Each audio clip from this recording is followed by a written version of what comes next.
Hello and welcome to Slightly Nostalgic. My name is Griff, and we have watched Avatar: The Last Airbender Season 2, Episode 4, The Swamp. This is the one where they go to a swamp and a bunch of trippy things happen, and they meet some weird redneck people, like swamp people, and that's pretty much all that happens.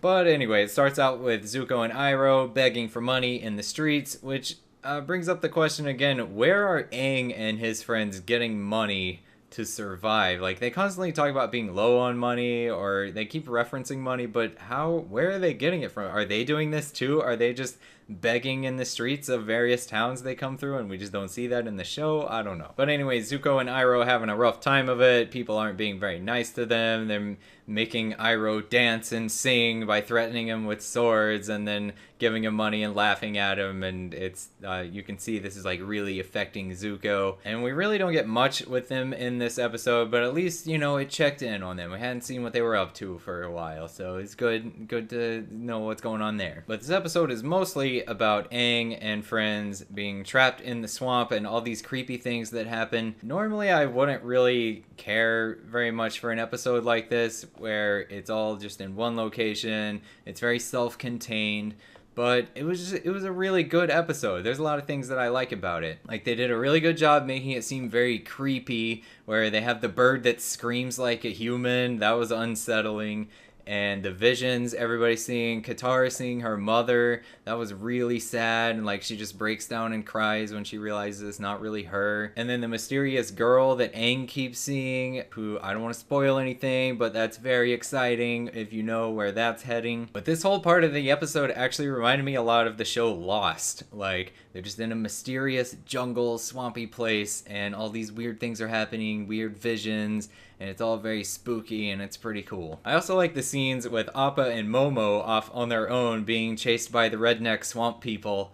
And there's no dialogue, of course, because neither one of those characters can talk, but they did lots of cool stuff with them. I liked that they got their moments. And we have yet another cool fight with some interesting new things. There's somebody who uses water bending to control plants, which is an interesting idea that I don't think has even been brought up at all in the show yet, but that is also similar to some other uses of water bending that we learn about later on that I don't want to spoil, but it's interesting to think about that anything with water in it can be controlled by a waterbender. So man, there's so much cool stuff you can do with waterbending. And they show with Katara, they keep coming up with new moves, new interesting things she can do with water. Like this time, she does this thing where the water comes out of the swamp and turns into blades and like chops up the plant thing. It's really cool. But then it turns out the plant guy isn't actually a bad guy, and he goes into this whole speech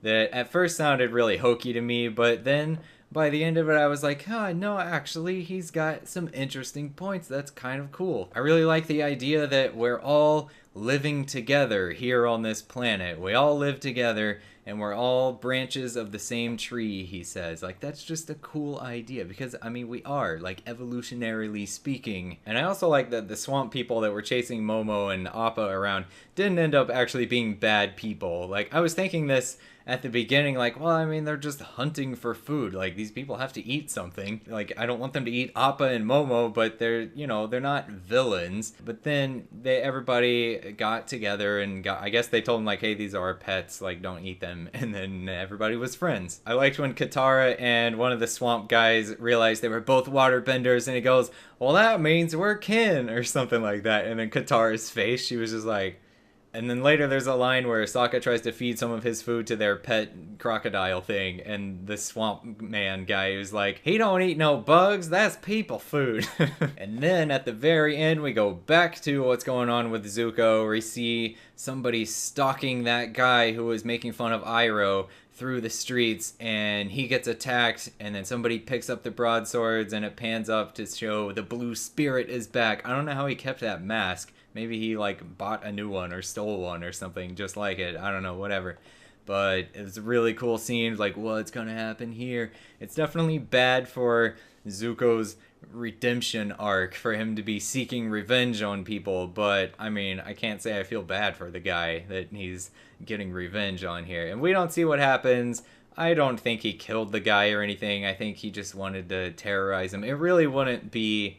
We haven't seen Zuko murder anybody, and he hasn't wanted to kill people throughout this whole thing. He's never really wanted to hurt innocent people. He just does things for his own gain. But that's all I have for this episode. The next one is Avatar Day, if you're following along. So thank you so much for watching. I will see you next time. Okay, bye.